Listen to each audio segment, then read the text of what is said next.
right? So you know whatever content you know, please come ahead and give your test. Just make sure you give the test, right? ये मत सोचना कि नहीं आता, कम score आएगा, कोई कुछ नहीं बोलने वाला आपको. आओ अपना टेस्ट दो and give a test in a very proper way.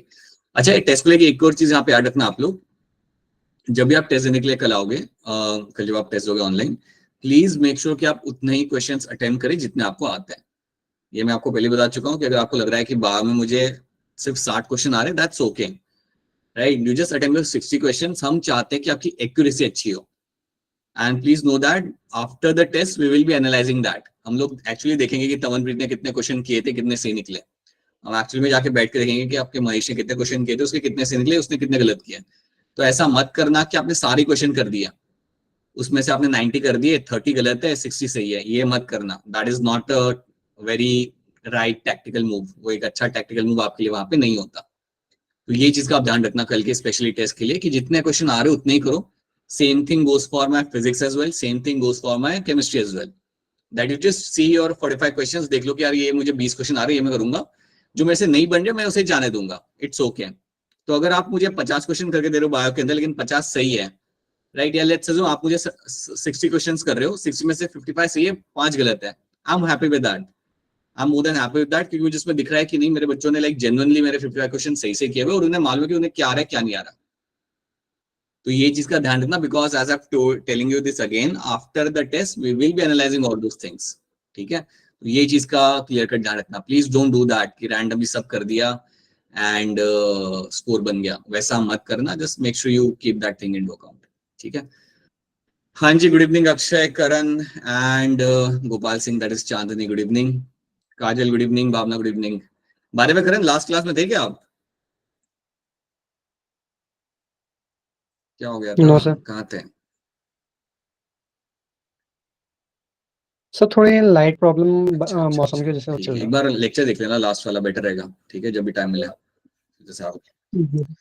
Ji sir. Alright, चलिए आगे बढ़ते हैं. लेट्स सी आज की क्लास में क्या करना है.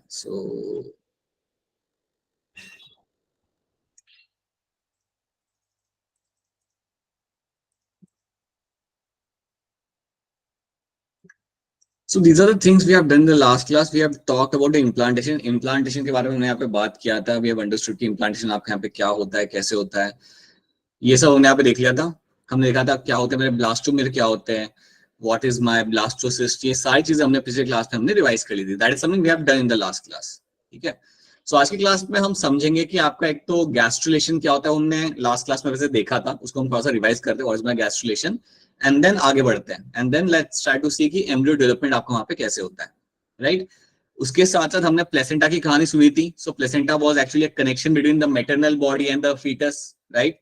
इसके रोल कई सारे यहाँ पे हो जाते हैं. सबने यहाँ पे रोल देखे थे. नरिशमेंट प्रोवाइड कर रहा है, रेस्पिरेशन में मदद कर रहा है, एक्सक्रीशन, अगर कोई फीटस के साइड पे अगर कोई वेस्ट बनता है जो ऑब्वियसली बनेगा, उसको आप लेके आ रहे हो मदर के साइड पे बाय प्लेसेंटा. एंडोक्राइन रोल इसका यहाँ पे हो जाता है, जहां पे it will play a major role in making hormones. कई सारे हार्मोन्स यहाँ पे ये सिंथेसाइज करेगा.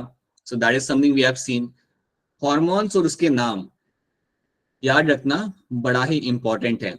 कैसे बन रहा है मेरा प्लेसेंटा यहाँ पे? With the help of my chronic villi. So chronic villi from the particular trophoblast cell will help in the forming of the placenta. So that is something you have to know, right? So ये चीज आपने यहाँ पे देखी है. We have seen all those things. Umbilical cord क्या होता है वो हमने क्लास में देखा था.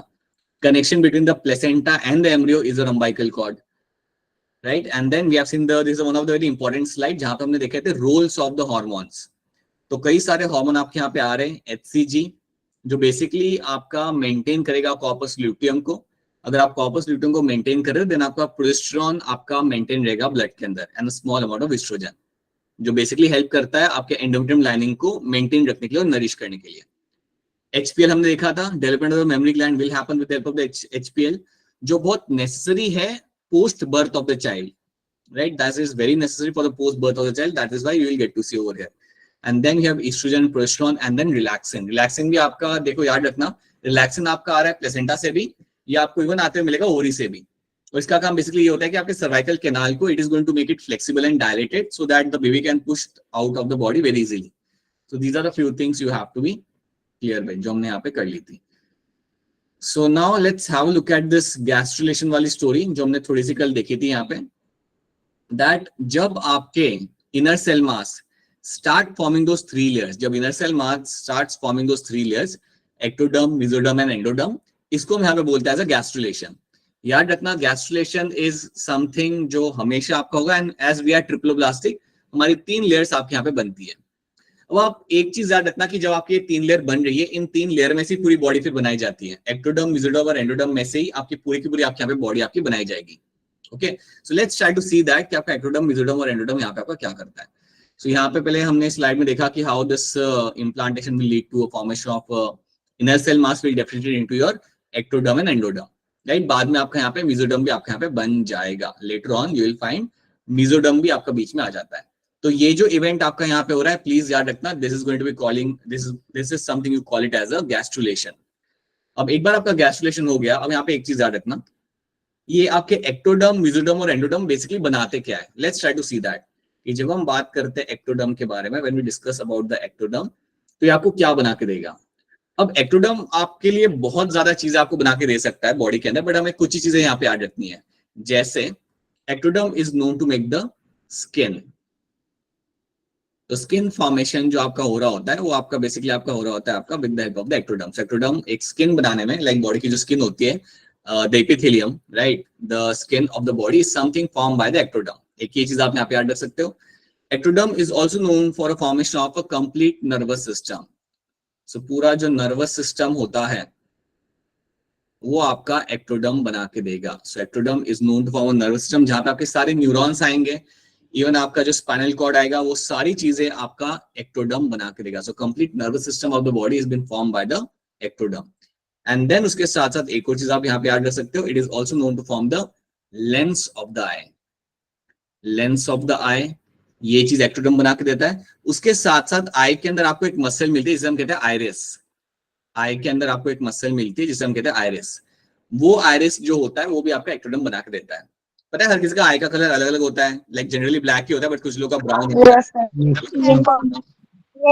है, उसका ब्लू होता है, right. So that is actually iris, वो आइरिस का कलर होता है। हाँ, रेड तो मैंने देखा वो वैम्पायर का होता है, मैं तो नहीं देखा कभी। बढ़िया। सो यू विल फाइंड कि iris will have a different colouration. So ये जो कलर होता है ना, ये बेसिकली आइरिस का ही होता है। ओके, तो ये आइरिस फॉर्मेशन भी आपका एक्टोडर्म ही कंट्रोल करता है। So ectoderm will have a skin formation में help करेगा, nervous system बनाएगा, ये lens of the eye and even the iris is being formed by the ectoderm। अब मैं आपको ये स्पेसिफिक कुछ चीजें इसलिए बता रहा हूँ बिकॉज जनरली क्वेश्चन इसके ऊपर बेस्ड ही आता है। वैसे तो ectoderm बहुत चीजें बनाता है, but these are the few things you have to know। Then you will have something like your mesoderm। Then फिर आपका यहाँ पे होगा mesoderm। अब मेसोडर्म की अगर मैं बात करता हूँ यहाँ पे, तो मेसोडर्म आपको बना के देगा आपके यहाँ पे connective tissue. It is known to form all the connective tissue, सारे के सारे कनेक्टिव टिश्यू मेसोडर्म बना के देता है, राइट। अब मेसोडर्म आपको यहाँ पे इवन बना के देगा आपके यहाँ पे heart, is also going to form the heart. It is also going to form your blood, और आई वुड रादर यहाँ पे मैं लिख देता हूँ आपके यहाँ पे कनेक्टिव टिश्यू मैंने आप लिखा हुआ, I can simply write over, you can also find muscles and skeletal system. Skeletal system, पूरा मस्कुलर सिस्टम, पूरा स्केलेटल सिस्टम आपका यहाँ पे मेसोडर्म बना के देगा। सो ये बात याद रखना कि muscular system and skeletal system जो होता है बॉडी का, वो मेसोडर्म करेक्ट तरीके से आपके यहाँ पे लाइक पूरा बना के देगा, एंड सारे कनेक्टिव टिश्यू आपके ये बना के देगा, राइट। उसके साथ साथ even you will get to see कि blood formation, blood vessels and blood everything is been form by the mesoderm. So connective tissue में वो भी आ जाता है। सो याद रखना all the blood and blood vessels, everything is been formed by your mesoderm। So mesoderm भी यहाँ पे एक बहुत ही important role play कर रहा है ये सब बनाने में। And then you have the last one, that is my endoderm। Endoderm को लेके आपको एक चीज यहाँ पे याद रखनी है, दिस वन स्पेसिफिक थिंग तो मैं चाहूंगा आप याद रखें कि एंडोडर्म यहाँ पे रोल प्ले करेगा in a formation of a gut. So formation of gut और formation of GI tract. GI tract, GI tract मतलब गैस्ट्रो इंटेस्टिनल ट्रैक, मतलब आपका गट, माउथ से लेके आपका एनस तक जो होता है उसे हम कहते हैं जीआई ट्रैक। तो जो जीआई ट्रैक आपको होता है गैस्ट्रो इंटेस्टिनल ट्रैक, जिसको मैं शॉर्ट फॉर्म में लिख सकता हूँ एज अ गट, ये पूरा गट फॉर्मेशन आपका बना के देता है आपका एंडोडर्म यहाँ पे। तो ये कुछ चीजें आपको यहाँ पे याद रखनी है, these are the few things you have to know in terms of कि मेरा एक्टोडर्म, मेसोडर्म और एंडोडर्म मेरे यहाँ पे क्या बनाता है, याद रखना। इसके अलावा भी बहुत सारी चीजें हैं जो आपको यहाँ पे बनानी है, and all those things are made by this particular germ layers, but आपको ये स्पेसिफिक चीजें फिलहाल के लिए आपको यहाँ पे याद रखनी है। दैट गट फॉर्मेशन, मेसोडर्म आपका एंडोडर्म कर रहा है, mesoderm blood, muscle, skeletal system, and ectoderm आपका nervous system, lens of the eye, iris will be formed by the ectoderm. तो ये बात आपको इसके अंदर याद रखनी है, right. So this 3 layer give rise to the all the tissues inside the adult. ये 3 लेयर जो आपकी होती है यहाँ पे, ये पूरे बॉडी के अंदर आपके like it is going to make all the required tissues आपके यहाँ पे बन के आपको मिल जाएंगे, ठीक है। Now the inner cell mass contains certain cells called as my stem cells. हाँ जी अपेक्षा बताइए क्या सवाल है आपका? नहीं लिखा मैंने। क्या बेटा वापस बोलिए। आधा ही लिखा एंडोडर्म का। बेटा वापस बोलिए, सुनाई नहीं दिया। एंडोडर्म वाला नहीं लिखा मैंने। एंडोडर्म वाले में क्या हो रहा है बेटा यहाँ पे? एंडोडर्म मतलब आपका जो इंटेस्टाइन होता है ना, आपका इंटेस्टाइन, आपका जो डाइजेस्टिव सिस्टम होता है। हाँ, इसको अगर सिंपल लैंग्वेज में लो तो मैं इसको इवन कैसे बताया, डाइजेस्टिव सिस्टम, आपका जो डाइजेस्टिव सिस्टम होता है वो आपका एंडोडर्म आपको बना के देता है। डाइजेस्टिव सिस्टम जो रहेगा that is something form by the endoderm. अब डाइजेस्टिव सिस्टम में कई सारे ऑर्गन्स भी आते हैं, उनको अगर हम इग्नोर करें, लेकिन बाकी हम चीजें देखें like mouth, oesophagus, pharynx, stomach, intestine, तो ये सारी चीजें बनाने का काम होता है एंडोडर्म का। एंडोडर्म आपका जीआई ट्रैक्ट या डाइजेस्टिव सिस्टम आपको यहाँ पे बना के देता है, राइट। आपने शायद सुना होगा कहीं पे कि जो लोग इसके एक्सपर्ट होते हैं, जब आप एमबीबीएस करते हो and then you can go for the MD, और एमडी में आप कर सकते हो एमडी इन गैस्ट्रोएंटरोलॉजी। तो जो लोग उसके अंदर एमडी करते हैं they become expert of GI tract, so that's why you have a term like a gastrointestinal tract over here. हाँ जी महेश बताइए। सर आइरिस का कलर कौन सा होता है? आइरिस का कलर कौन सा होता है वो तो डिपेंड करता है बेटा, पर्सन टू पर्सन वेरी करता है ना वो तो। आइरिस का colour can brown, like black, it's a inherited colour, right. वो पेरेंट्स से आता है आपको, या आपके लाइक हेरिडिटी होता है वो, so it runs in the family, okay. So that is something which is controlled by the jeans.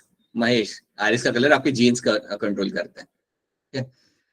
So inner cell mass contains certain cells called as stem cells. So inner cell mass के अंदर आपको कुछ cells मिलती है जिसे हम कहते हैं stem cells. Stem cell बड़ा ही फेमस वर्ड है, शायद अगर आप थोड़ा एक्टिवली अगर पेपर पढ़ते होंगे तो आपने शायद टर्म सुना होगा। Stem cells has a potential कि सारे कुछ भी बना सकते हैं लोग, like stem cell have a potential to form anything. अगर मैं कुछ स्टेम सेल निकालता हूं ना मैं, तो उन स्टेम सेल में से मैं पूरा एक हार्ट बना सकता हूं, या उस स्टेम सेल में से मैं पूरा एक किडनी बना सकता हूं। So stem cell are like cells which you find in the inner cell mass which have a potency to give rise to all the tissues and the organs, जिसके अंदर एक पोटेंशियल होता है कि कोई भी ऑर्गन या कोई भी टिश्यू यहाँ पे आपका वो बना सकता है, right. So that is also one thing you have to remember over here. So stem cells is something you will find. So inner cell mass के अंदर आपको stem cell मिलता है और वो कुछ भी बना सकते हैं, muscle cell, nerve cell, anything they can form. तो काफी रिसर्च इन सेल्स पे किया जाता है, काफी ज्यादा इसके ऊपर टाइम और लाइक पैसा स्पेंड किया जाता है टू अंडरस्टैंड कि इनको हम कैसे यूज कर सकते हैं for the benefit of the people through out the world, right. तो ये चीज आपको यहाँ पे याद रखनी है, okay. So now let's talk about the embryonic development. अब हम यहाँ पे बात करते हैं कि आपका एम्ब्रियोनिक डेवलपमेंट आपका यहाँ पे किस तरीके से होगा, राइट। आप लोग जानते हो ह्यूमन प्रेगनेंसी लास्ट करती है 9 मंथ्स के लिए। सो ये जो 9 मंथ्स की जो प्रेगनेंसी पीरियड होता है, ये जो 9 मंथ्स का जो प्रेगनेंसी पीरियड आपका यहाँ पे होता है, this is called as a gestation period. इसको हम बोलते हैं यहाँ पे as a gestation period, this called as a gestation period. तो अगर आपसे कोई पूछता है कि ह्यूमंस के अंदर गेस्टेशन पीरियड कितने टाइम का होता है, then you will say it is going to be for the 9 months. ये आपका 9 मंथ्स का गेस्टेशन पीरियड आपको मिलेगा देखने के लिए। अगर हम बात करते हैं, अगर आपको पूछा है कि सबसे लंबा गेस्टेशन पीरियड कौन सा होता है, then that would be for elephants. और वो कितने टाइम करेगा किसको मालूम है क्या? Anyone? Anyone watches Discovery channel? कोई नहीं देखता, सब लोग पोगो देखते हो। It is your for your 22 months. Gestation period 22 months का होता है एलिफेंट्स के अंदर। सोच सकते हो 2 साल, ऑलमोस्ट 2 इयर्स। 2 इयर्स उसके बाद एलिफेंट का बेबी रहता है मम्मी के साथ लगभग 5 साल, and then he becomes independent. Human baby kangaroo भी रहता है ना? क्या बेटा? कंगारू नहीं, मतलब 22 मंथ्स के बाद उसका बर्थ हो जाता है, और बर्थ होने के बाद he will stay with the herd for next 5 years, right, and then he becomes independent, starts living his life अपने तरीके से। अगर फीमेल बेबी बॉर्न होता है देन वो पैक में रहता है। You might not be knowing this, या शायद पता होगा कि एलिफेंट्स के अंदर जो लीडर होती है वो फीमेल होती है।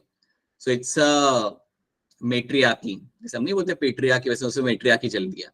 So when the boy becomes 5 years old, then he has to look for his own group. उसको निकाल देते वो लोग वहां से। right? If it's a girl, then she stays in the herd and they live, right?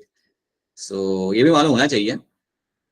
हमेशा आप photosynthesis जान के फोटोसिंथेसिस जानना भी जरूरी है, but these are the things also you should know. Okay, after 1 month of pregnancy, the embryo heart is formed. That now after 1 month, the first thing you will get to see is going to be heart formation. So basically, pregnancy के 1 महीने बाद the heartbeat can be heard. तो एक gynaec काफी clearly heartbeat को hurt कर सकता है जो आपके एम्ब्रियो में डेवलप कर रहा होगा. सो आफ्टर 1 month क्या रखना, the heart is been formed over there, right. After 2 months what do get to see कि वहां पे लिम्स बन जाते हैं, लाइक हाथ और पैर के लिम्स मतलब आपको वहां पे बन जाते हैं. लिम्स और डिजिट आपके वहां पे रेडी हो जाते हैं.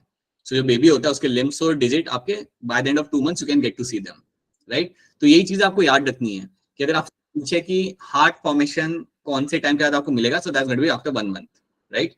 हाँ जी तवनप्रीत बताइए क्या सवाल है आपका. सर लिम्स और क्या बोला आपने? Digit digit digit fingers. Okay sir. Right, so digit and limbs are been formed after your 2 months. You can see limbs and digit are been formed by the end of the 2 months. We'll get to see that. हाँ जी तवन क्या नाम है इनका, अपेक्षा बताइए. Sir ये तो ह्यूमन में होता है, फिर एलिफेंट का कितना होता है? एलिफेंट्स का नहीं है ना, ये एलिफेंट्स का मुझे नो आइडिया. एलिफेंट्स का I am not like veterinarian for animals. This answer you might get from Apoorva after 6 years. Apura might be able to tell. That too only when she will work in a zoo. That's when. Apura plan क्या है, एक regular veterinary बनने का या जू में या wild life sanctuary में जाके वेटरनरी बनने का, क्या प्लान है? वाइल्ड लाइफ से. क्या बात है Apura, क्या बात है, बहुत बढ़िया. Okay, so that is something you have to know. ठीक है, after 1 month of pregnancy, heart will be formed. After 2 months, hand, digits and limbs have been formed. So first signs of growing fetus may be noticed by listening to the heart sound carefully through the stethoscope. तो stethoscope use करके आप वो सुन सकते हो, ठीक है. Now, by the end of the second month, what is been seeing happening over here? तो fetus के अंदर limbs और digit आपके यहाँ पे develop कर जाते हैं. Limbs यहाँ पे develop कर जाते हैं और even आपके यहाँ पे digit यहाँ पे आपके develop कर जाते हैं. So ये चीज आप याद रखना. So limbs and digit will develop by the end of the second month. ये आपके यहाँ पे develop completely आपके यहाँ पे कर जाएंगे. Okay. So you can see over here limbs and digit. यहाँ पे clearly दिख नहीं रहा, but you can see such kind of limbs and digit will be seen over there getting formed. Then third month के बाद, third month means 12 weeks. Third month means 12 weeks, right? और हर 3 महीने को हम बोलते हैं trimester, right? और हर 3 महीने को हम बोलते हैं यहाँ पे थे trimester. हर 3 महीने बाद हम बोलते हैं 1 trimester. So after the third week, after third month मतलब 12 weeks ना. After 12 weeks what will happen? Major organs बन चुके होते हैं. याद रखना, थर्ड मंथ के बाद आपके मेजर ऑर्गन्स यहाँ पे बन चुके थे. So by the end of the 12th week most of the major organs system are been form. ये बात भी याद रखना. तो अगर आपसे कोई पूछ रहा है कि एक एम्ब्रियो के अंदर मेजर ऑर्गन्स कब तक बन जाते हैं, then you should tell them by the end of the 12 weeks, या इसे हम कह सकते हैं एज अ थर्ड मंथ के बाद आपके मेजर ऑर्गन्स आपके यहाँ पे बन चुके होंगे. So that is something you have to know. अब इसके बाद आपको याद रखना है कि आफ्टर 5th मंथ या 5th मंथ के ड्यूरेशन में first time here formation is seen on the head. पहली बार बेबी के सर पे हेयर जो आपको दिखते हैं वो आपको दिखेंगे in the 5th month. 5th month के अंदर you will get to see some kind of hair formation will be seen on the baby's head, right. So that's one thing you have to know in this. That's a very important thing जो आपको कई बार question में आ सकता है. सो यहाँ पे तो याद रखना कि मेजर ऑर्गन्स बन चुके होते हैं. यहाँ पे you can see a baby will have a small limb, you can see the eyes, you can see the head, right. The first movement of the fetus and the appearance of the hair on the head are usually observed during the 5th month. So याद रखना the first movement of the fetus. So 5th month के बारे में आपको 2 चीज याद रखनी है. पहली चीज you will have a head के ऊपर आपको hair पहली बार आपको मिलेंगे देखने के लिए. Second thing, this is the time when the fetus will start moving. ये वो टाइम होता है जब आपको like you can actually observe the fetus moving inside the body, right? ये आपको देखने को मिलेगा after the 5th month only, in the 5th month. So you can see over here the movement, you can see over here some of the GIF have been kept. So that can be seen in the 5th month of the pregnancy. So that's something you have to know, right? तो ये चीज याद रखना. और इसके बाद अगर मैं बात करूँ 6 month तक, 6 महीने तक तो मतलब you can see a good amount of hair on the body. 6 महीने तक you can see a good amount of hair on the body. That's your 24 weeks.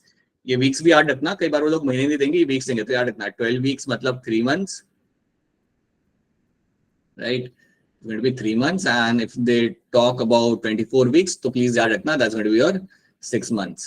So by the end of the 6 months, so yeah, पहले याद रखना 5th month में आपको क्या मिल जाए, movement of the baby, and head will have the hair on itself. हाँ जी मोनिका बताइए. Sir कुछ जो बेबी होते हैं मतलब वो उनके सिर में बाल नहीं होते हैं तो वो कैसे? ये नहीं मालूम बेटा मुझे. Again, Monica, I hope you understand. These are way too many detail question you have. I'm not the right person to answer that. Yeah. Monica, it's very understandable, right? These are the questions a gynaec can answer. Only a gynaec can answer this kind of question, right? It's not even कि MBBS वाला बंदा answer करेगा. Only the gynaec will be able to answer this kind of question. Okay. All right. So by the end of 24 weeks, अरे रुक जाओ 2 minute अभी. By the end of the 24 weeks, right? What you get to see, the body is covered by the fine number of hairs, right? Eyelid आपको मिल जाएगी यहाँ पे, and eyelashes can be also seen. So पूरी body पे hair तो आपको मिल जाए यहाँ पे, but you also find the eyelids and the eyelashes can be very clearly seen on the baby's surface. तो ये चीज आपको याद रखनी है यहाँ पे कि आपको मिलेगा देखते हुए by the end of the 24 weeks. These are the things you will get to see, right? तो इतनी बात आपको यहाँ पे याद रखनी है. इसके बाद आपको डायरेक्टली याद रखना है कि 9 months के बाद बेबी पूरा डेवलप हो जाता है, राइट? अब ये जो हमने यहाँ पे जो चीजें देखी है ना, यही चीजें एनसीईआरटी में मेंशन है और ये चीजें आपको याद रखनी है. There is nothing new you have to remember. These are the only things you have to remember. कोई आपको ये नहीं पूछेगा कि लिवर कब बन रहा है, किडनी कब बन रही है, right? You simply have to remember कि by the end of the 3 months 3 महीने के बाद मेजर ऑर्गन्स मेरे बन जाते हैं. Okay, so these are the few things you have to know. हाँ जी अपेक्षा बताइए क्या सवाल है आपका?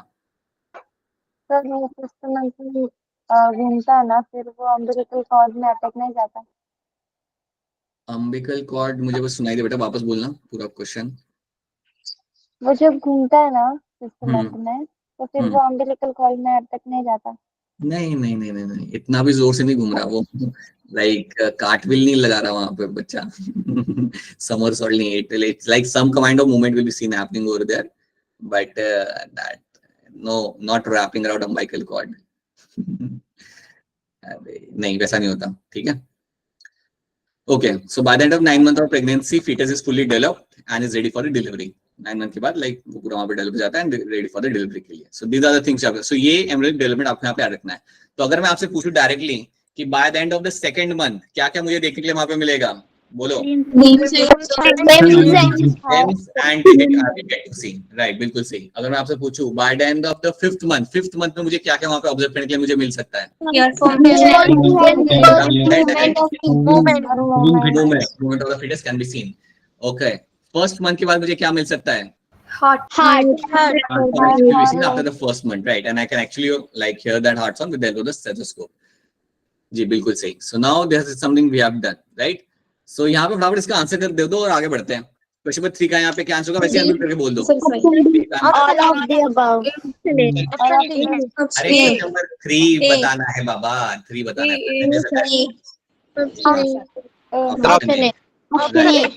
बिल्कुल सही. Hormones released during pregnancy helps in. Question number 2. D option. All of the above. Right. बिल्कुल सही. Right. Which of the following is a hormone of placenta? Option D, all of the above. बिल्कुल सही. ये मेरे placenta के rules. Right. बिल्कुल सही. ठीक है. चलो आगे बढ़ते हैं. Limb. अब ये ध्यान से इसके लिए hand raise करना. Limbs and organs of the fetus develop after. बताओ हर्षिता क्या होगा इसका आंसर? क्वेश्चन नंबर 4 का आंसर क्या होगा? After 2nd month. ठीक है. Stem cells are present in. Sidra बताओ इसका आंसर क्या होगा? Stem cells are present where? Sidra. Sir Sidra कहाँ है आप? ऑलराइट वर्षा बताइए क्या होगा इसका आंसर? सभी. Right. Inner cell mass. Inner cell mass के अंदर विल गेट दो स्टेम्स. हाँ जी बेटा बोलिए. Sir limbs and organs. Limbs 2nd month में बनते हैं और major organs 3rd month. Right. So that is going to be your yes 3rd month. Right. Only limbs होता. Very good. Yeah. अच्छा आपने नोटिस किया यहाँ पे. Yes, so limbs are going to be something which will be formed in the 2nd month, and if they have mentioned organs over there, then it's going to be like limbs and organs is going to be seen in my 3rd month. Yes, right. ठीक है. So अगर दोनों चीज आपको यहाँ पे पूछी गई है, then it's going to be your 3rd month. And laptop को परेशान करना. थर्ड में भी लिखा है कि limbs and external genital organs are well developed. क्या बेटा वापस बोलना? फर्स्ट ट्राइमेस्टर में भी लिखा है कि limbs and external genital organs are well developed. हाँ राइट, तो फर्स्ट ट्राइमेस्टर में थर्ड मंथ ना, तो अगर आपको पूछा गया यहाँ पे कि limbs and organs, right, so organs भी आपके यहाँ पे डेवलप हो रहे हैं, लिम्स तो आपके सेकंड मंथ में ही हो गए थे, तो इसलिए हम लोग बोल सके कि थर्ड मंथ में you are finding everything is getting developed. Yes sir. ठीक है, सो ये आपका यहाँ पे हो गया। Now we have to talk about the parturition. अब पार्चुरेशन एक बड़ा ही इंपॉर्टेंट टॉपिक है, again you will find number of question coming from this. इसको देख लेते हैं यहाँ पे होता क्या। So after the 9 month of pregnancy there is going to be a birth of the child which will be happening, और जो चाइल्ड बर्थ का जो प्रोसेस आपका होता है उसे हम कहते हैं यहाँ पे पार्चुरेशन। तो याद रखना, the process of child birth is called as the parturition, right. So 9 month is a gestation period, right. अब पार्चुरेशन के टाइम पे हुआ क्या, you have a vigorous contraction of the uterus at the end of the pregnancy. जैसे ही pregnancy का end time आ रहा होता है, like you have the last days of the gestation period, तो क्या होगा, you will have the vigorous contraction of the uterus will happen and that will lead to expulsion और डिलीवरी ऑफ द फीटस। तो यहाँ पे expulsion या delivery of the baby will happen because of vigorous contraction of the uterus. तो ये चीज हमें यहाँ पे समझनी है। Now let's try to see that at the end of the pregnancy. अब यहाँ पे थोड़ा ध्यान देना, at the end of pregnancy what will happen, जब प्रेगनेंसी का एंड पीरियड आपका हो रहा होता है तो वो टाइम पे what do you get to see happening, so you will find the fetus is involved over here, fetus has been growing over there, right, and you also have a placenta यहाँ पे जो involve होगा, यहाँ पे एक event के लिए placenta यहाँ पे ना, so you will have a fetus, you will have a placenta, and both of them are been involved to give the first signal। ये मेरा पहला सिग्नल भेजते हैं for the possibility of the child birth. तो basically होता क्या है कि जो पहला सिग्नल आता है जिसकी वजह से आपका कॉन्ट्रैक्शन स्टार्ट होता है, जो पहला सिग्नल आ रहा होता है जिसकी वजह से कॉन्ट्रैक्शन, मोनिका 2 मिनट रुक जाओ, जो पहला सिग्नल आपका आ रहा होता है जहां से आपका कॉन्ट्रैक्शन यहाँ पे स्टार्ट होगा, that will coming from the fetus and the placenta, और इसे हम यहाँ पे बोलते हैं as a fetal ejection reflex. इसको हम बोलते हैं यहाँ पे as a fetal ejection reflex. ठीक है, सो फीटल इजेक्शन रिफ्लेक्स यहाँ पे क्या होता है, this is a signal which is coming from the fetus and the placenta. So placenta और फीटस से एक सिग्नल आता है, और ये सिग्नल करता क्या, बेसिकली सिग्नल है क्या, ये जो सिग्नल आपका यहाँ पे आ रहा है, this signal will go towards the endometrium lining, और इससे क्या होगा, you will find a mild uterine contraction will happen.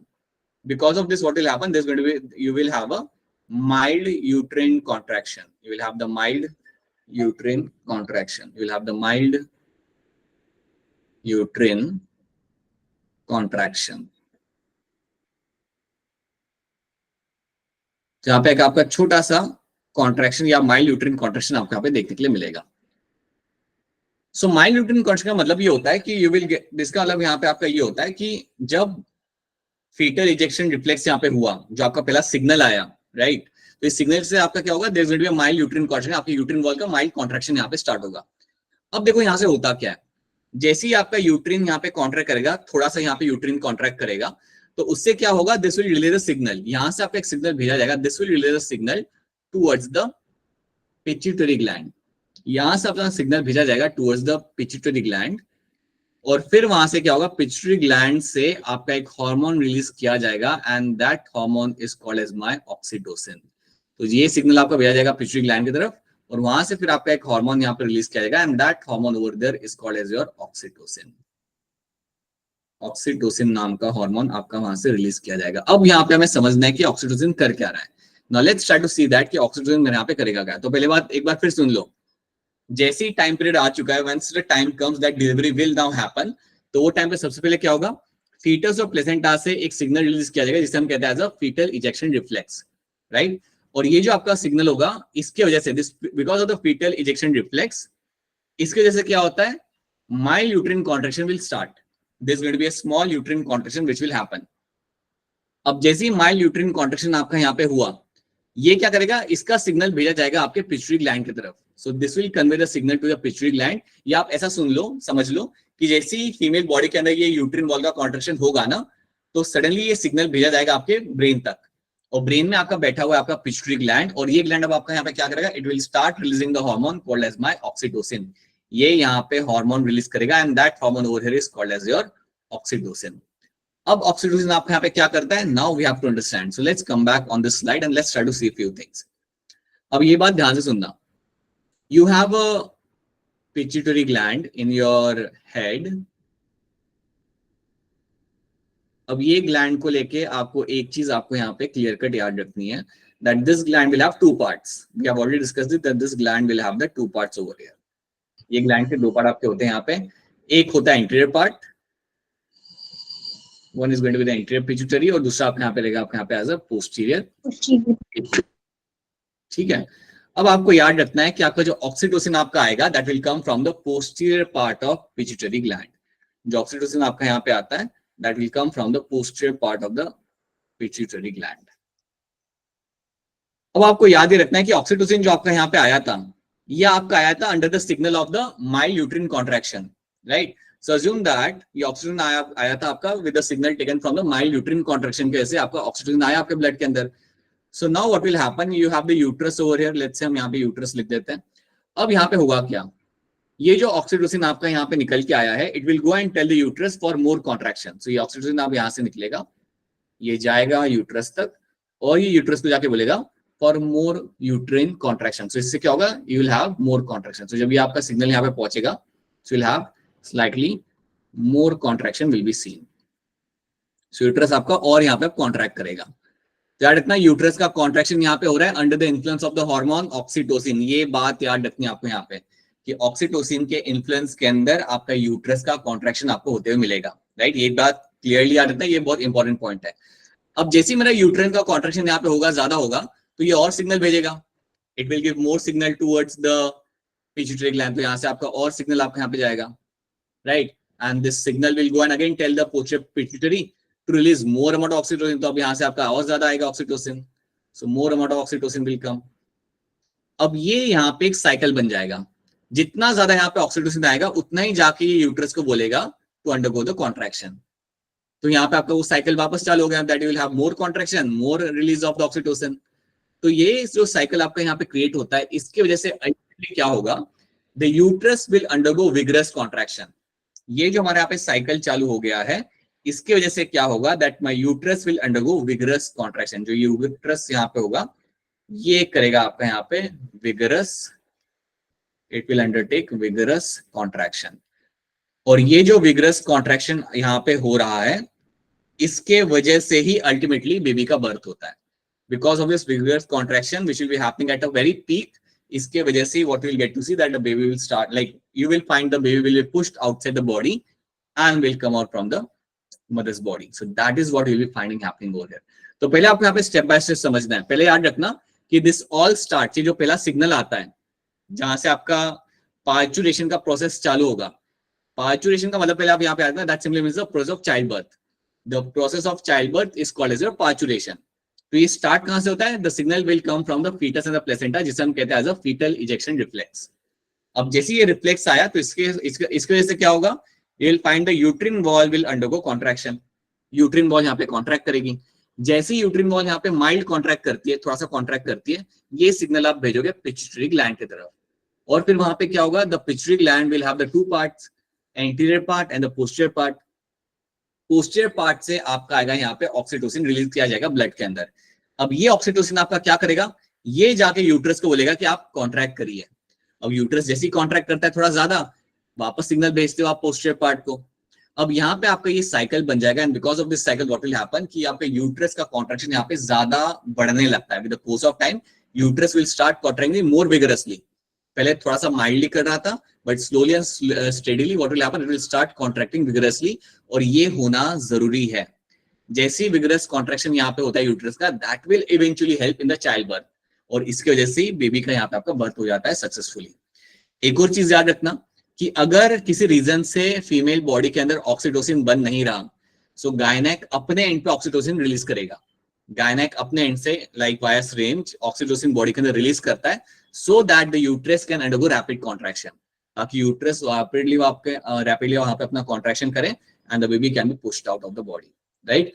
तो ये चीज पहले आपको यहाँ पे याद रखनी है। तो पहले ये बताइए, क्या ये वाली स्लाइड आपको यहाँ पे समझ आ रही है? Is this slide clear to all of you? बताओ, right. So this should be first of all clear to all of you. अगर नहीं आ रहा तो बता दो, इसमें समझ नहीं आ रहा तो। And then you have this one slide over है, जहां पे आपको याद रखना है कि कैसे ऑक्सीटोसिन इज द वन जो आपके यहाँ पे एक इंपॉर्टेंट रोल प्ले कर रहा है। और याद रखना ये ऑक्सीटोसिन आपका आ रहा होता है from the posterior part of the pituitary gland, और कहीं से ये नहीं आ रहा। सो ये एक और चीज आपको यहाँ पे याद रखनी है। बताइए अपूर्व, मोनिका क्या सवाल था आपका, बोलिए। सर कुछ भी नहीं था, वो गलती से पहले से मतलब ठीक है, वो था। This is something you have to know. ये चीज आपको यहाँ पे होती मिलेगी, और इस तरीके से will be finding that the parturition will happen. Because of this only will find ultimately कि आपका यहाँ पे आपको पार्चुरेशन होते आपका पे मिल जाएगा। तो ये कहानी याद रखनी है पार्चुरेशन वाली, and it is going to be very important कहानी, राइट। अब इस कहानी में एक और चीज याद रख लो, हमने एक बात किया था कि प्लेसेंटा से एक आपका हार्मोन आ रहा होता है, उस हार्मोन का आपका यहाँ पे नाम होता है रिलैक्सिन। तो रिलैक्सिन भी अपना यहाँ पे काम कर रहा है। ड्यूरिंग पार्चुरेशन के टाइम पे रिलैक्सिन का अमाउंट काफी ज्यादा होता है। सो बेसिकली जब चाइल्ड बर्थ होने वाला होता है ना, वो टाइम पे the amount of relaxin in the blood will be very high, right. अब रिलैक्सिन आपको यहाँ पे क्या करता है, relaxin will something I have already told you, right. आपके सर्वाइकल रीजन के अंदर it will go and tell the cervical region के अंदर what it will do, it is basically going to do the dilation and increase the flexibility. तो cervical region को ये क्या करता है बेसिकली आपके यहाँ पे, it is going to increase the dilation create करेगा and going to increase the flexibility, और इसके वजह से you will find ultimately the childbirth can happen smoothly। तो इसके वजह से childbirth आपका यहाँ पे स्मूथली हो सकता है। तो ये रिलैक्सिन की भी कहानी याद रखना कि ये भी उस टाइम पे इसका लेवल आपको काफी ज्यादा मिलेगा आपको ब्लड के अंदर, because it is going to make sure that the muscles over there get relaxed, so that you don't really have to you don't have a narrow channel and you have a broader channel so that the baby can pass। तो relaxin का भी role आपको यहाँ पे clear cut याद रखना है। तो ये है कहानी आपके पार्चुरेशन की, and this is the story you have to know. तो पहले ये बताओ कि स्टोरी समझ आ रही है नहीं आ रही, पहले ये बताओ। Yes, sir. तो किसी को इसे एक्सप्लेन करना पड़ेगा, किसी ना किसी को तो इसे एक्सप्लेन करना पड़ेगा। हैंड रेज करिए जो मुझे पार्चुरेशन का केस स्टडी एक्सप्लेन कर सकता है, और गलत तो गलत, इतना कोई नहीं सोचता। So please raise your hand to tell me. Okay, so चलिए शिव, मुझे आप बताइए कि अगर आपके पास एक पेशेंट आता है, राइट, नॉट अभी, आफ्टर 10 years, अगर ये पेशेंट आता है, right, and the girl is going to deliver the baby, right, and let's assume you get to realize the girl has a very low secretion of oxytocin in its body, or let's say you get to realize Shiv कि उसके पास pituitary gland ही नहीं है, right, उसके पास pituitary gland वहां पे है नहीं। So what you are going to give to that particular girl ताकि पार्चुरेशन हो जाए आपका सही तरीके से, बताओ शिव। सर हम आउटर बट वैसे हम उसको से वो हार्मोन प्रोवाइड कर सकते हैं, ऑक्सीटोसिन हार्मोन। कौन सा हार्मोन? Sir oxytocin hormone. और ऐसा हम क्यों करेंगे शिव? सर ऐसे इसलिए करेंगे कि बहुत सा कॉन्ट्रैक्शन यूट्रस का बहुत सारा हाई हो जाता है, उस वजह से डिलीवरी से आसान हो जाता है इसमें, राइट। आपका कॉन्ट्रैक्शन वहां पे आपका हाई तरीके से आपको लगेगा, ताकि that is something you have to do, alright. Okay Shiv, हम रिलैक्सिन की यूज करते हैं। सर वो बाहर के सर वो क्या कहते हैं सर, कुछ कैनल सर मैं नाम बोल रहा सर, बाहर में फ्लेक्सिबिलिटी प्रोवाइड करता है सर। हाँ ठीक है, सर मसल्स को फ्लेक्सिबल और डायलेट करेगा, so that a baby birth can happen, like, और fetus can pass through that area very easily, right. वो चीज आप वहां पे कर लेते हो, ठीक है। देन एक काम करते हैं, हर्षिता आप बताइए पूरा इवेंट पार्चुरेशन का स्टार्टिंग से लेकर, फटाफट बताओ, हमें आगे बढ़ना है, जल्दी बताओ क्या होता है। पहले फीटस और प्लेसेंटा में फीटल इजेक्शन होता है, जैसे हम कहते हैं फीटल इजेक्शन रिफ्लेक्स, ठीक है। देन क्या होगा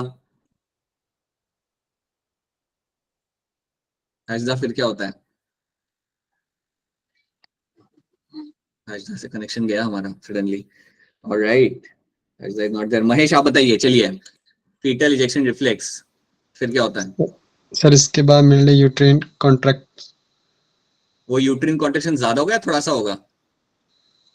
सर कम, थोड़ा सा होगा, ठीक है, right, mild uterine contraction. Then what will happen after that?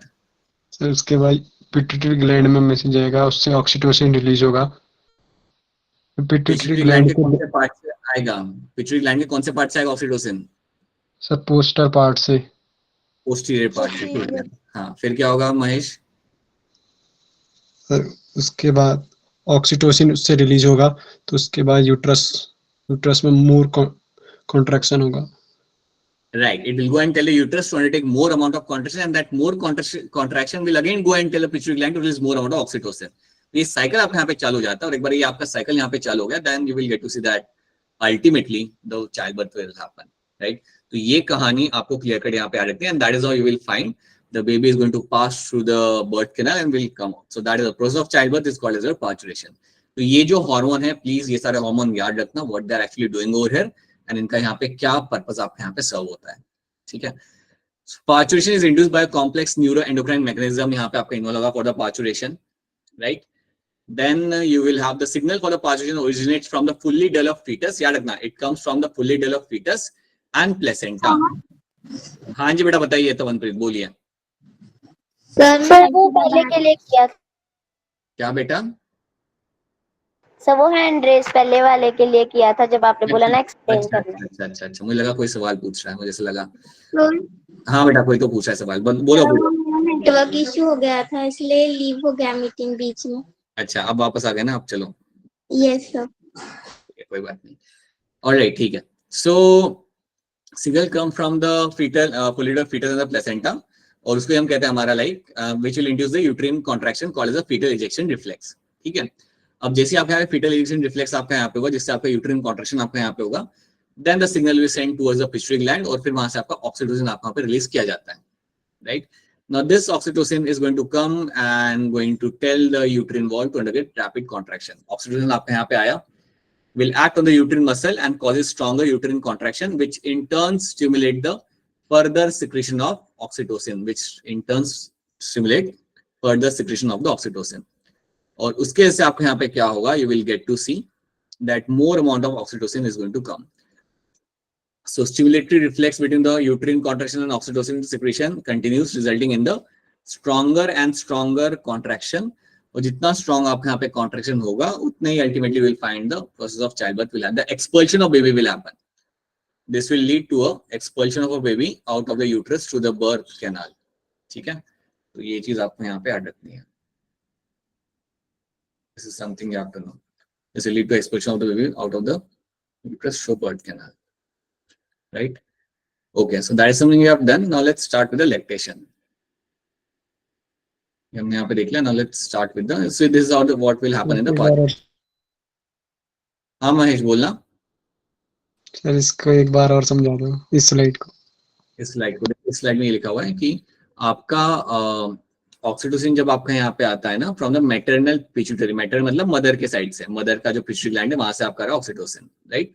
Oxytocin acts on the uterine muscle, ये जाके यूट्रिन मसल पे एक्ट करेगा और क्या करेगा उसके वजह से यहाँ पे आपका यूट्रिन कॉन्ट्रैक्शन आपका होगा. It will create a stronger uterine contraction which in turn stimulates further secretion of oxytocin. इसके वजह से क्या होता है, और ज्यादा आपका secretion होता है आपके ऑक्सीटोसिन का, right.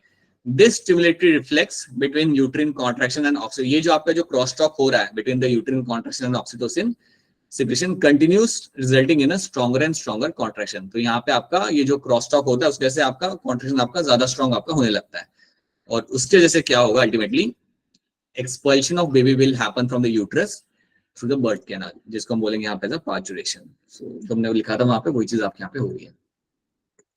Now let's talk about the lactation. Lactation क्या होता है हम यहाँ पे देख लेते हैं.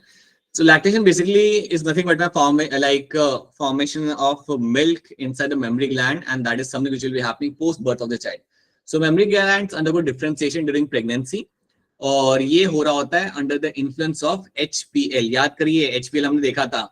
HPL जो आपका होता है उसकी मदद से आपके मेमोरी ग्लैंड्स के यहाँ पे डिफरेंशिएशन होते हुए आपको मिलेगा. So that will be happening in with that of the HPL, right, during the pregnancy. याद रखना मेमोरी ग्लैंड का formation will happen before the pregnancy, like before the child birth. Yes, sir. Then you have to nourish the baby, na, that's why. So now what will happen after this? So once the memory glands have been formed, developed, then they are going to produce the milk.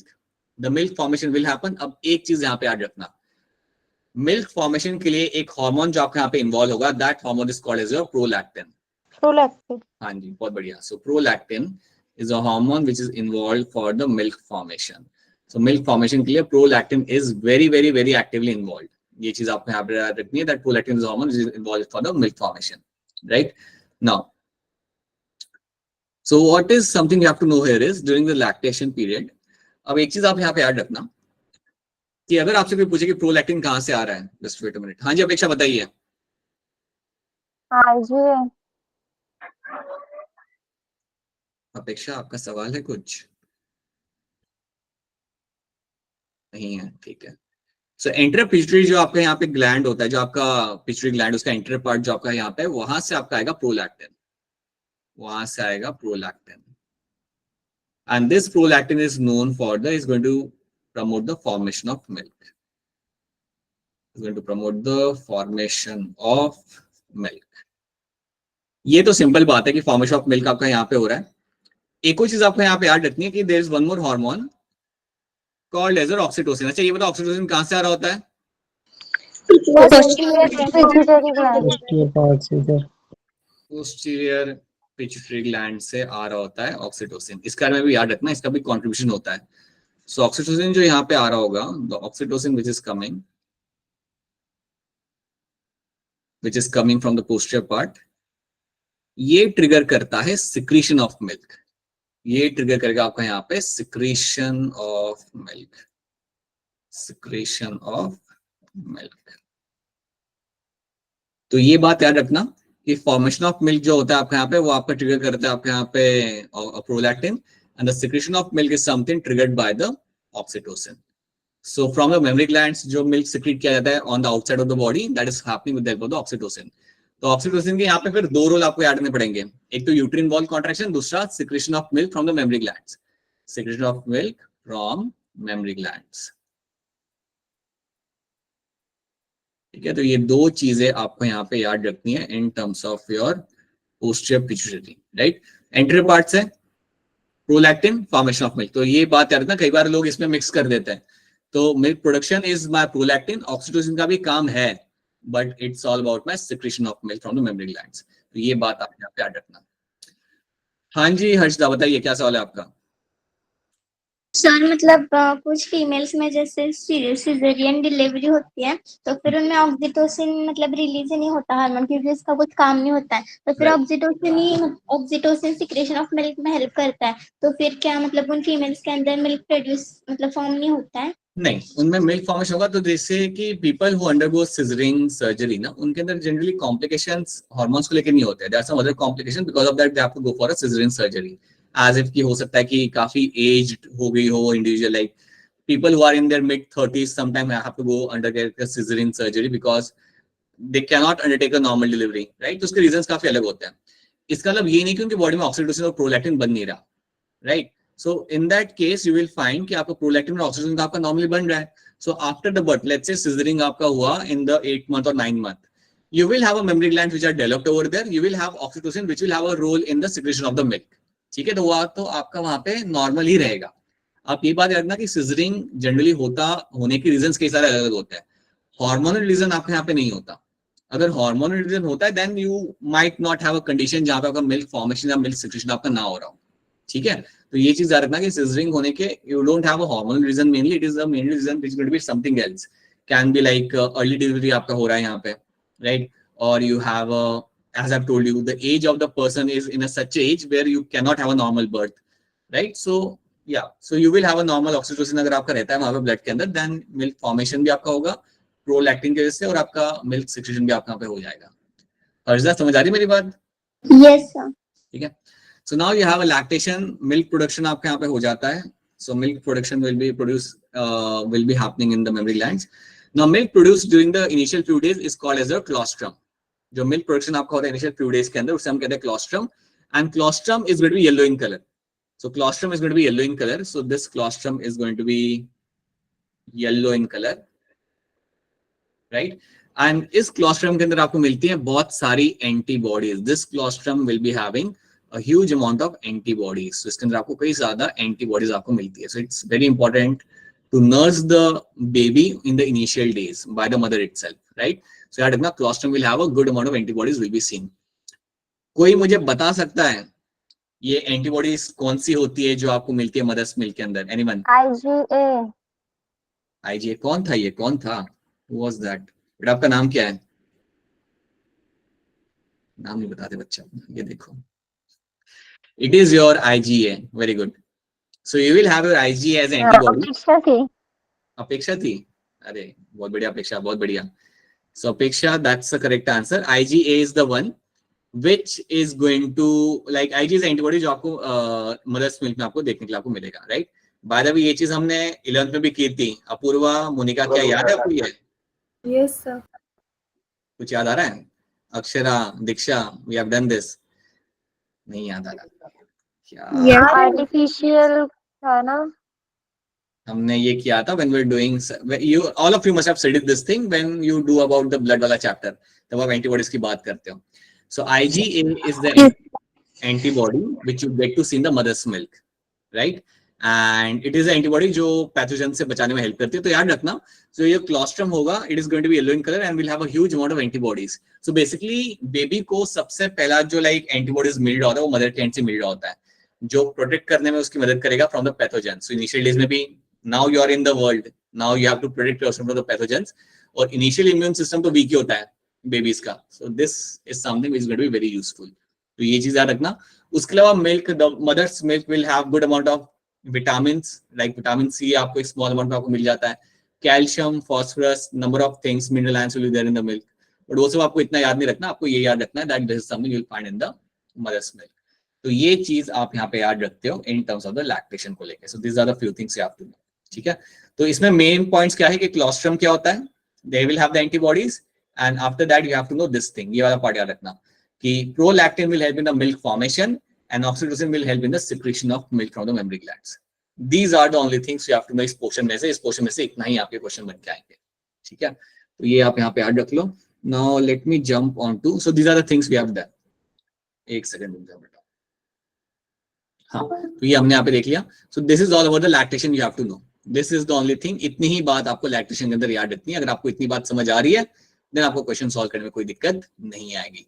तो चलिए अब मुझे यहाँ पे question को देख के अपना हैंड रेज करके बताइए कि यहाँ पे क्या होता है, आपको मिलेगा urine test during pregnancy determines the presence of what. So यहाँ पे आप करेंगे अपना हैंड रेज और मुझे बताएंगे इसका सही आंसर यहाँ पे आपका क्या हो सकता है। बताइए अनिरुद्ध, क्या होगा इसका answer? Sir option A. Aniruddh यहाँ पे ऑप्शन ए कह रहा है। काजल, आपको क्या लग रहा है? ऑप्शन ए सर। स्नेहा, आपको क्या लग रहा है? Option A. Sneha, now you have to tell me कि HCG आपका आता कहां से है? थ्रोम्बोब्लास्ट। थ्रोम्बोब्लास्ट नहीं, ट्रोपोब्लास्ट। ट्रोपोब्लास्ट सेल्स जो आपकी आउटर लेयर होती है ब्लास्टोसिस्ट की, वहां से वो आ रहा होता है। और कहां से आता है? ट्रोपोब्लास्ट से आ रहा है। और कहां से आ रहा है? Placenta. Very good, right. So ये याद रखना, yes that can be detected in the test, urine test, and that is the HCG, right, which is the indicator that, what is the indicator for, या it is indicator for pregnancy, right, लिखा हुआ है वहां पे। So that is indicator for a pregnancy. Now, question number 1, structure connecting the fetus and the placenta. ये तो वैसे ही बता दो अनम्यूट करके, क्या होता है?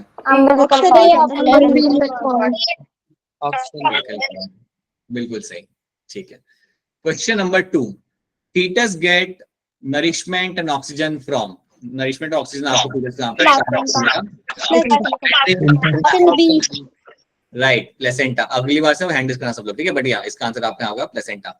तो ये बताओ कि प्लेसेंटा आपका ये कर रहा है, उसके अलावा और प्लेसेंटा क्या करता है? अक्षरा बताओ, इसके अलावा प्लेसेंटा और क्या करेगा? अक्षरा, धीमन।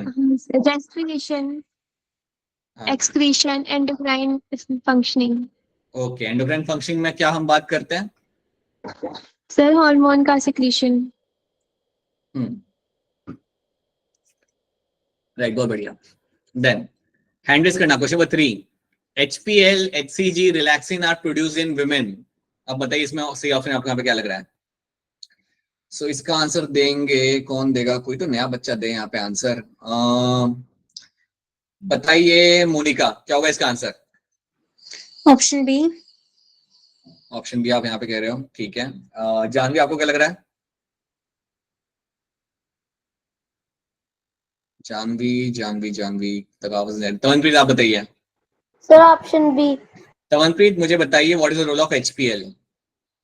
सर ये मेमोरी ग्लैंड जो होता है उसको डेवलप कराता है during pregnancy and after that milk secretion will occur through that. आपको फिलहाल याद रखना है, it will help in development of the mammary glands. हाँ, जो बाद में यूज करे जाएंगे फॉर मिल्क सिक्रीशन, बट इनका रोल याद रखना, development of the memory gland. सही है। Okay.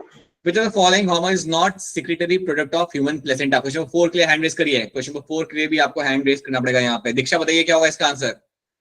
Option B. Diksha, prolactin कहाँ से आता है फिर? सर ये आता है पिट्यूटरी ग्लैंड से, कौन से पार्ट से आता है? पिट्यूटरी ग्लैंड के कौन से पार्ट से आएगा? इंटीरियर कहाँ होता है pituitary gland?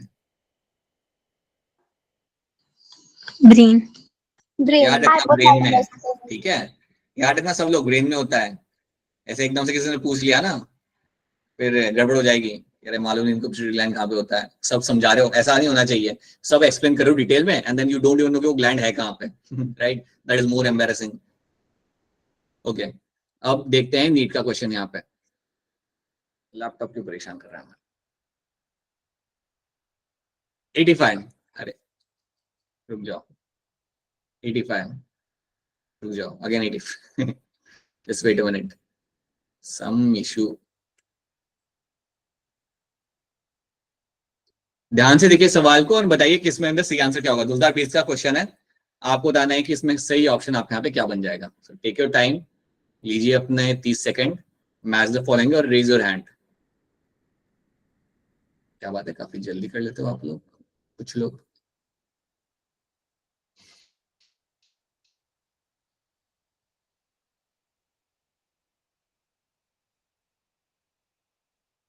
Take your time, बाकी लोग भी ट्राई करें, बाकी लोग भी हैंड रेस करें।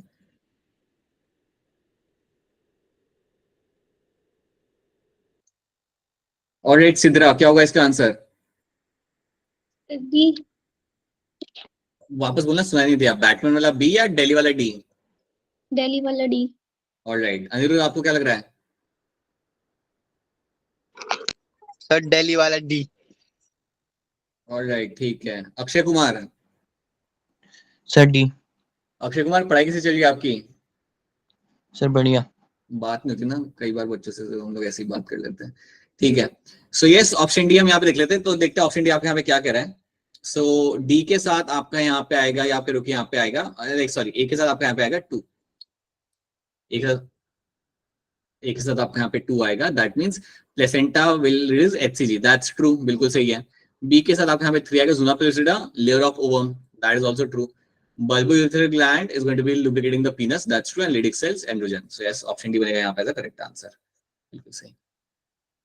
Hormones secreted by a placenta to maintain pregnancy are, hormones secreted by a placenta to maintain pregnancy, ये हमने क्वेश्चन किया था, इसका जल्दी आंसर दो, हैंड रेस करके आगे बढ़ते हैं हम लोग। अपूर्वा, क्या होगा इसका आंसर?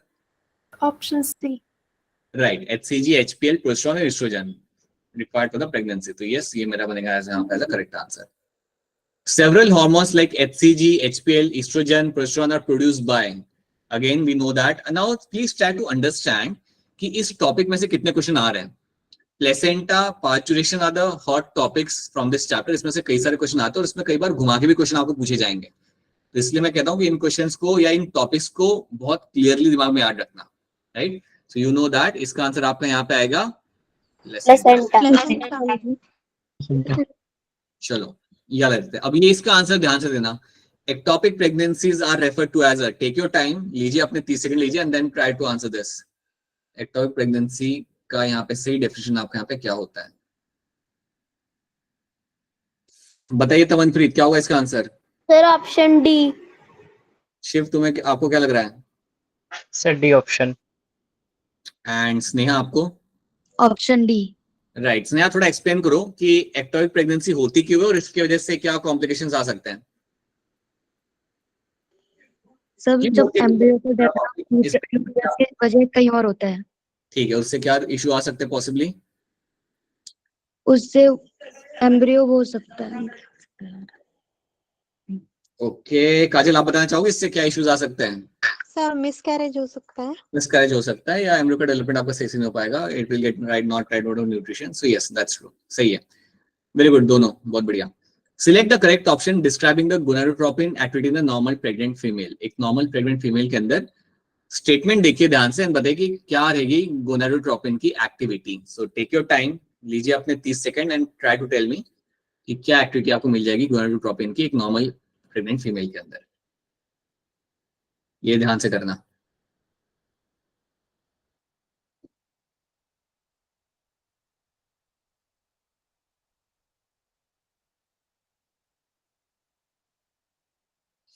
क्या लग रहा है अपेक्षा इसका answer?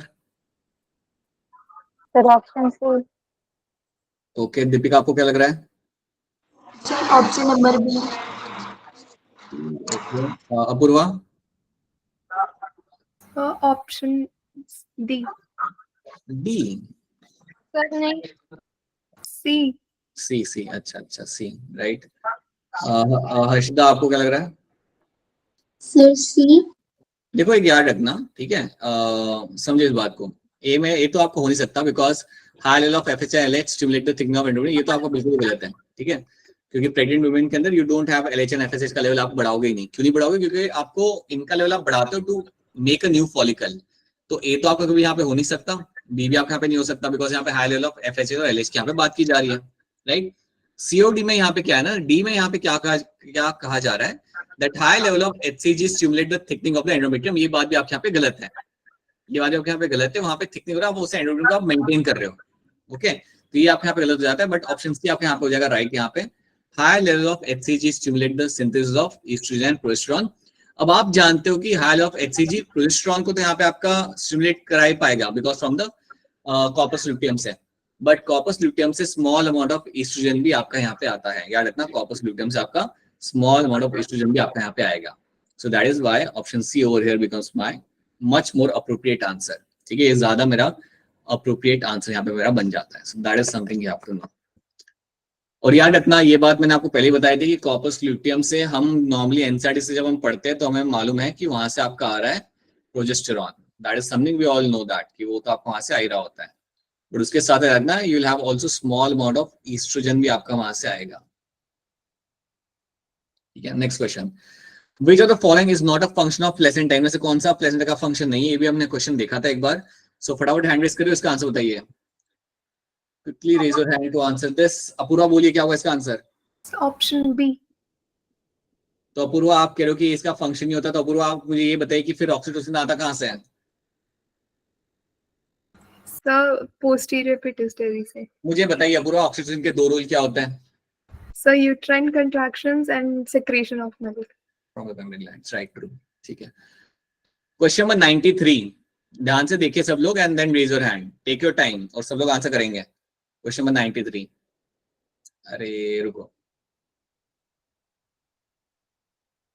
just wait a minute, let me try to fix this, laptop is not behaving the way it should behave। 2 minute रुक जाओ, इसको हम कोशिश कर रहे ठीक करने का। मैं आपका यहाँ पे चैट बंद कर रहा हूँ।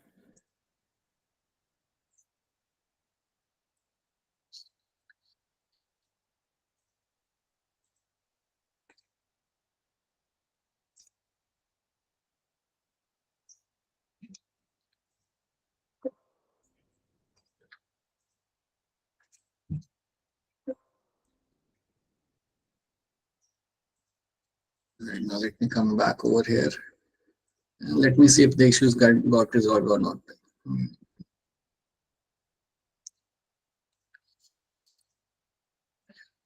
चलो देखते हैं। हाँ, the first month movement of the fetus and appearance of the hair on the head are usually observed during the which month of the pregnancy? So movement, अरे हैंड रेज करना है, हैंड रेज करना। अच्छा नहीं दिख रहा है, screen नहीं दिख रहा क्या? दिख रहा है सर। दिख रहा है। अच्छा दिख रहा है, ठीक है। 93 का आंसर हैंड रेज करके बताइए आप लोग। सिद्रा क्या होगा इसका answer? Sir 5th month। Mahesh आपको क्या लग रहा है? Sir, 5th month. Right, 5th month is going to be a correct answer। So by the end of the 5th month, you will find hair on the body, head and movement will be seen happening over here। Which of the following hormone is not a secretion product of human placenta? इनमें से कौन सा hormone is not a secretion product of human placenta? Again बहुत ही important question आपका यहाँ पे। तमनप्रीत बताइए। Sir prolactin. Monika बताइए। प्रोलैक्टिन। काजल। Prolactin sir. तो काजल, प्रोलैक्टिन आता कहाँ से फिर? सर एंटीरियर पिट्यूटरी से। और पिट्यूटरी ग्लैंड कहाँ पे होता है काजल? ब्रेन में। Right. Islands is formed from, hand raise करेगा इसके लिए भी। आइलैंड्स कहाँ से बनाए जाते हैं? बताइए अक्षरा। एक्टोडर्म। शिव आपको क्या लग रहा है? Sir A option. Right, ectoderm से बनेगा आपका यहाँ पे आइलैंड्स। अब शिव बताइए और क्या बनता है एक्टोडर्म से? Sir nervous system, skin. ठीक है, and even the iris, right, ठीक है। अब मुझे कोई बताइए हैंड रेज करके कि आपका मेसोडर्म से क्या क्या बन जाता है। हैंड रेज करके फटाफट बताइए, मेसोडर्म से क्या आपने कहा आपका यहाँ पे। अक्षय कुमार बताइए मेसोडर्म से क्या क्या बन जाएगा। कॉन्टेक्टिव टिश्यू, हार्ट टिश्यू और ब्लड वेसल्स। राइट, ठीक है, ट्रू, बहुत बढ़िया। Then signal from fully developed fetus and placenta ultimately lead to a parturition which requires the release of, ध्यान से देखिए क्वेश्चन को और आंसर करिए, जल्दबाजी में कुछ गलत मत टिक कर देना। So take your time and then raise your hand. Sidra बताइए क्या होगा इसका आंसर। सिद्रा आपकी आवाज नहीं आ रही। हमसे पूछे। ऑलराइट, अपेक्षा आप बताइए क्या होगा इसका answer. Sir B option. Apeksha B करें यहाँ पे। ओके, अपूर्वा क्या लग रहा है।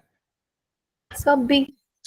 Oxytocin from the maternal pituitary gland, that's going to be correct answer. यहाँ से बेसिकली आपका पिट्यूटरी ग्लैंड से यहाँ से आपका होगा oxytocin which will trigger this. Same question, foetal ejection reflex in human female is induced by, foetal ejection reflex human female के अंदर आपका कौन यहाँ पे इंड्यूस करेगा। So again take your time and then tell me ये foetal ejection reflex आपका कहाँ से आ रहा होता है। सो चलिए कौन बताएगा इसका आंसर। बाकी लोग भी ट्राई करिए। अरे अर्चना आप बताइए क्या होगा इसका आंसर। सिंपल तो है, क्या है इसके अंदर, क्या ही है इस क्वेश्चन में, कुछ भी नहीं है, बताएंगे आप। बाकी लोग भी लाइक एंगेज करिए, Kiran, Bhavna, Priya, Priyanka, there is nothing wrong in engaging in the. बताइए काजल क्या होगा इसका answer. Option B sir. Right, it is going to be your option B, fully developed fetus and placenta, यहां से ही हो रहा होता है आपका fetal ejection reflex. Right, in human adult female oxytocin के बारे में कुछ चीजें यहाँ पे लिखी हुई है, ध्यान से देखिए and then try to answer this. Take your time, take your 30 seconds. In human adult female oxytocin को लेके यहाँ पे कुछ लिखा हुआ है, यहाँ पे बताइए क्या होगा इसका आंसर। अक्षरा बताइए क्या होगा इसका answer. Sir option D. Option D कह रहे हो आप अक्षरा। नो सर, उसने बी बोला बी। ऑलराइट, ओके, ठीक है। दीपिका आपको क्या लग रहा है। Sir option number B. Causes strong uterine contraction during parturition, that's true.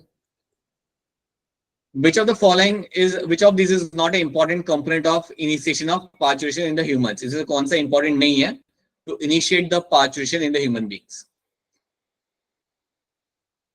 So बताइए इसका आंसर। मोनिका बताइए क्या होगा इसका आंसर, जल्दी बताओ। Option D. Okay, sir D. ये क्लियरली बोलो, बैटमैन या डेली, कौन सा। दिल्ली। डेली कह रहे हो आप लोग। अपूर्वा क्या लग रहा है आपको। सर सी। इनका अलग ही आंसर आ रहा है यहाँ पे।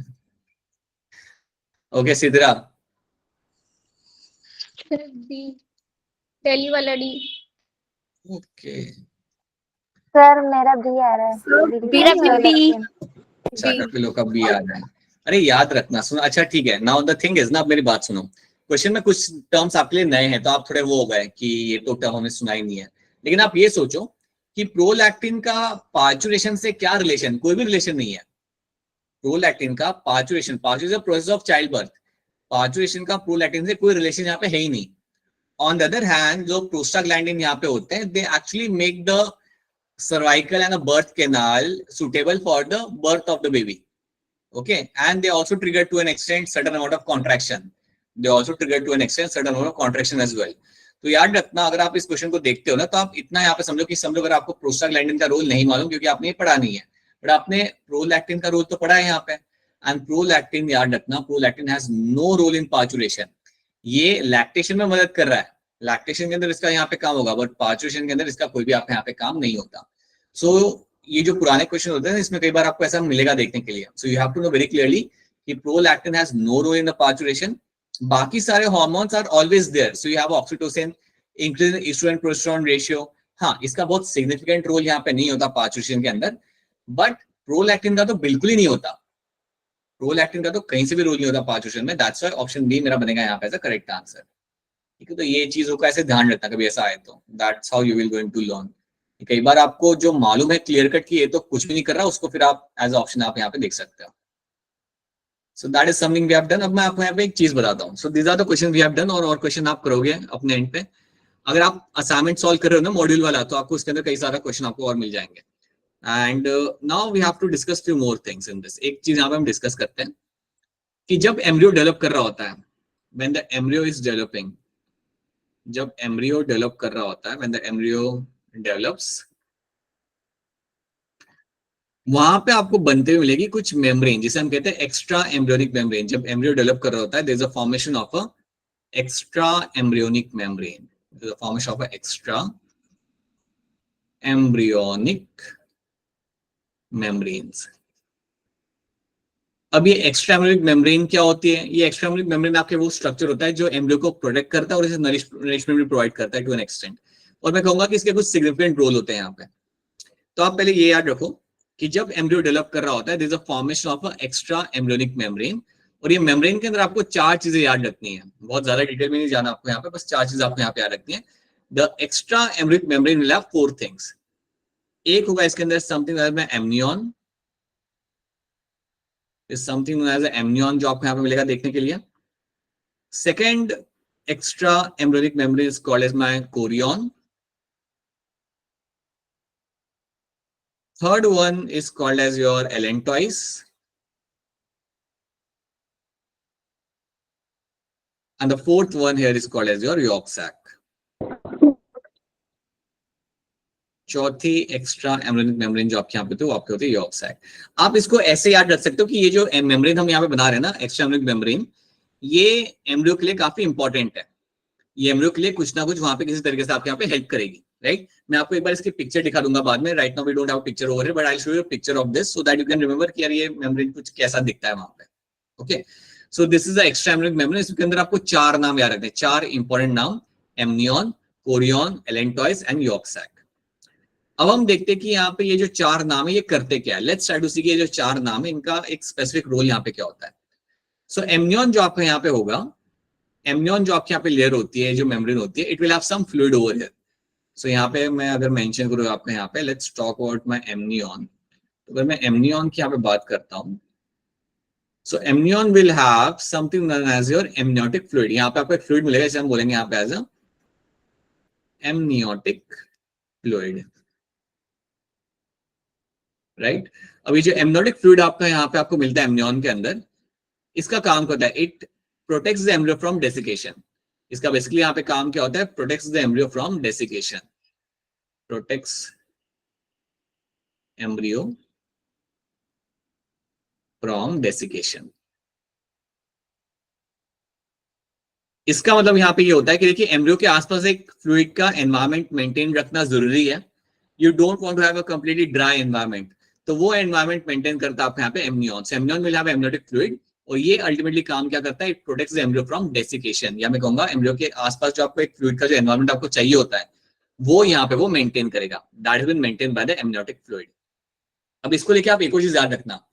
आपने ये बात कभी ना कभी बचपन में पढ़ी होगी, 10th में या 9th में सुना होगा, पढ़ा होगा, that you have a in the country like India you have a issue of female foeticide का काफी इशू होता है ना. जहां पे like people pre-birth of the child, they want to know the sex of the individual and then they they undertake the termination of the pregnancy. You must have heard this thing. कहीं ना कहीं आपने ये पढ़ा होगा, right? 10th या 9th में आपने ये चीज पढ़ी होगी. That it's a very common practice. No longer it's common practice, but पहले काफी किया जाता था. तो इसमें पता है क्या करते थे लोग पहले वहां पे, कि आप एमनियोटिक फ्लूइड से आप थोड़ा सा फ्लूइड निकाल लो. एमनियोटिक फ्लूइड से आप थोड़ा सा फ्लूइड निकाल लो, और क्योंकि इस फ्लूइड के अंदर आपको एम्ब्रियो के सेल्स मिल जाएंगे, आपको कुछ एम्ब्रियो के आपके डेड सेल्स आपको यहाँ पे मिल जाएंगे, और फिर आप उन सेल्स के अंदर आप देख लो कि क्या आपके पास XX क्रोमोसोम है या फिर आपके पास है XY chromosome. So people used to do that. Many of the gynecologists previously used to do that. They used to take out this amniotic fluid and then they can actually use this to determine the sex of the baby. And एक बार आपने वो determine कर लिया, then they used to take their call, right? तो ये चीज आपको यहाँ पे याद रखनी है कि ये इसलिए भी यूज किया जा रहा है. But let's understand what this amniotic fluid is going to have. It can have some cells over there. इसको यूज किया जा सकता है to know the sex of the baby. But ये fluid का काम important purpose के लिए भी आप यूज कर सकते हो, मतलब काम के लिए भी आप यूज कर सकते हो. कई बार ऐसा हो सकता है that there is a chance of having a baby with some kind of complications, right? you can get to know using this amniotic fluid. तो कई बार क्या होता है, बेबी के अंदर कई बार क्रोमोसोमल डिसऑर्डर होता है, एंड अगर कोई क्रोमोसोमल डिसऑर्डर हो तो उसे आप ठीक कभी नहीं कर सकते, उसको आप कभी भी ठीक नहीं कर सकते। तो ऐसी कंडीशन के अंदर डॉक्टर क्या करेगा, doctor will take out some embryonic fluid and will check for the chromosomes. अगर क्रोमोसोम्स के अंदर कोई डिफेक्ट है, then legally they can go for the termination of the pregnancy. Then it is legally allowed to undertake the termination of pregnancy, because you know that the baby will have some conditional issues right from the birth, जिसका treatment नहीं होता, then the person can go for the termination. जो मैं बता रहा हूँ, क्या आप सबको यहाँ पे समझ आ रहा है? Are you able to understand वो क्या मैं आपको समझा रहा हूँ यहाँ पे? Yes. ठीक है, या लैंग्वेज को लेकर आई होप कोई इशू नहीं है। सो ये भी लाइक हेल्पफुल तरीके से भी इसको यूज किया जा सकता है, right? To know any kind of chromosomal issues, you can actually collect some fluid from here and you can get to know that. ठीक है, फैमिली क्या रखते हैं यहाँ पे? हाँ जी, अपेक्षा बताइए क्या सवाल है आपका, बोलिए। सर लेकिन एमनियोटिक फ्लूइड बेबी के बाहर रहता है ना, क्या बेटा? फिर कैसा पता चलेगा? वापस वो बेबी के बाहर के साइड में रहता है ना, बाहर के साइड में रहता है ना, क्या बेबी के बॉडी के बाहर रहता है ना फिर एमनियोटिक फ्लूइड? नहीं, so I will show the picture, you will get to realize. You will find amniotic fluid is placed in such a way that you will have some dead cells of the, you will have some cells of the baby over there. You will get to see that. So आप उसमें से collect कर सकते हो, आप उसमें से fluid आप कलेक्ट कर सकते हो। वो आपको ऐसे नहीं समझ आएगा, I have to show the picture, then only you will see कि वो कैसे आपको वहाँ पे आप देख पा रहे हो फ्लूइड को, राइट? सो आप वहां से आप कलेक्ट कर लेते हो, using the syringe you can collect the fluid and it will have the cells of the baby over there, right? Like of the fetus, and then you can actually get to the number of things. तो याद रखने की बात। Then you have the second thing जो आपके यहाँ पे, that's a chorion. Chorion के बारे में ज्यादा कुछ आप कह रहे हैं, it helps in the formation of placenta. So that's chorion is nothing like, उसके बारे में एक ही बात याद रखो, it helps in the formation of placenta. Chorion is external, helps in the placenta formation. Helps in placenta formation. So placenta formation में ये करता है मदद। Chorionic villi, chorion. I hope you are getting some kind of relation over here. So chorion is something which will help in the placenta formation. Then you have third one is my allantois. अब allantois का actually में humans के अंदर ज्यादा कुछ काम नहीं होता। So allantois जो है यहाँ पे आपका allantois जो आपका extra embryonic membrane है, it is going to be rudimentary in nature. ये basically आपका होता है rudimentary. रूडिमेंट्री मतलब इसका कोई यहाँ पे काम नहीं होता। दूसरे ग्रुप ऑफ एनिमल्स होते हैं ना, जैसे रेप्टाइल्स हो गए या बर्ड्स हो गए, उसके अंदर एलेंटॉइस का काम होता है, it helps in the excretion and respiration में वो हेल्प करता है। बट ह्यूमंस में ऐसा नहीं है। ह्यूमंस में एलेंटॉइस जो होता है वो रूडिमेंट्री होता है, it does not have a significant role, right? Blood vessels को वॉश करने में हेल्प करता है, but that is something you can ignore right now. It is going to be rudimentary in nature, so that's allantois. And then you have, हाँ ये याद रख सकते हो आप कि ये reptiles और birds के अंदर it will have a role in excretion and respiration but not in human beings. और fourth आपका यहाँ पे होता है yolk sac. Yolk sac is also going to be empty in the human beings. Yolk sac भी like वैसे खाली होता है, इसमें yolk होना चाहिए था but इसमें yolk होता नहीं है, but this will have a role in blood cell formation.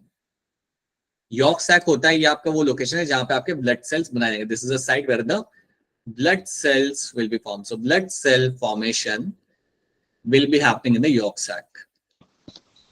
So initial level पे जब बेबी डेवलप कर रहा होता है, देखो याद रखना हमारे अंदर ब्लड सेल कहाँ बनते हैं, कोई बताएगा मुझे हमारे अंदर ब्लड सेल्स बनते कहाँ पे? हमारे अंदर बोन मैरो, बिल्कुल सी रेड बोन मैरो में हमारे ब्लड सेल बनाए जाते हैं। लेकिन जब एम्ब्रियो डेवलप कर रहा होता है तब भी आपके ब्लड सेल बनाने की जरूरत होती है, तो वो टाइम पे ब्लड सेल आपके बनाए जाएंगे यॉक सैक के अंदर। बाद में जब फीटस डेवलप करता है then it is been taken over by the bone marrow later on, but initially याद रखना yolk sac is the one जहां पे ब्लड सेल बनाए जाते हैं। बाकी यॉक सैक के अंदर यॉक प्रेजेंट नहीं होता। क्यों प्रेजेंट नहीं होता यॉक? बिकॉज नरिशमेंट डायरेक्टली आपको मिल जाए मदर के एंड से। All the nourishment you are getting from the mother end, अगर मदर के एंड से नरिशमेंट अगर आपको मिल जाए then you why do you want to have a yolk? समझो इस बात को, यॉक सैक के अंदर यॉक इसलिए नहीं होता क्योंकि सारा नरिशमेंट मदर के साइड से आ रहा होता है।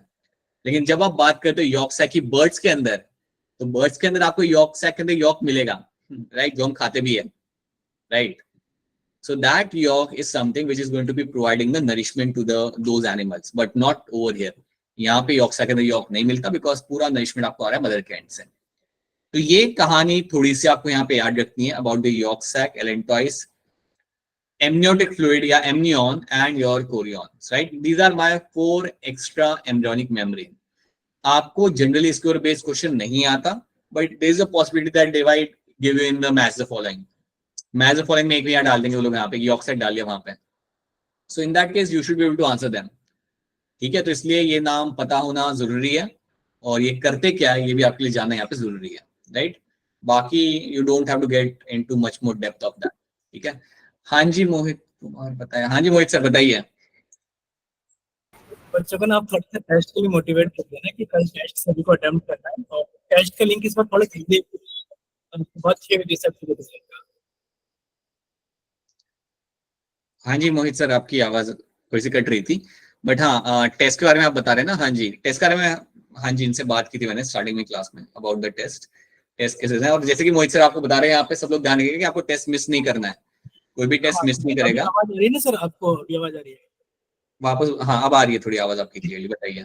यही तो आप ना बच्चों को थोड़ा सा मोटिवेट कर दीजिए कि सभी बच्चों को एक तो टेस्ट देना है, टेस्ट कंपलसरी है सभी के लिए, टेस्ट किसी बच्चे को स्किप नहीं करना है.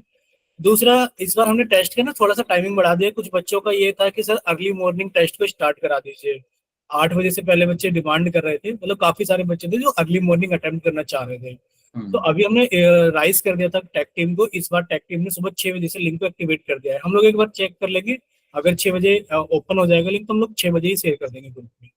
जो भी बच्चे थे जो अर्ली मॉर्निंग वाले थे उनके लिए अभी हमने कर दिया कि 6 बजे से वो अटेम्प्ट कर पाएंगे.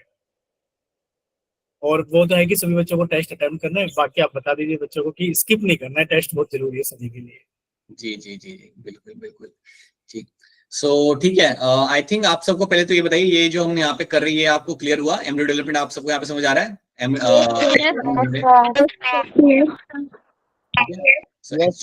एम्ब्रियो की जो कहानी है वो आपको यहाँ पे क्लियर कट याद रखनी है. ठीक है, तो चलिए इसको हम पहले बंद करें. तो यहाँ पे बेसिकली आपका चैप्टर खत्म होता है, राइट?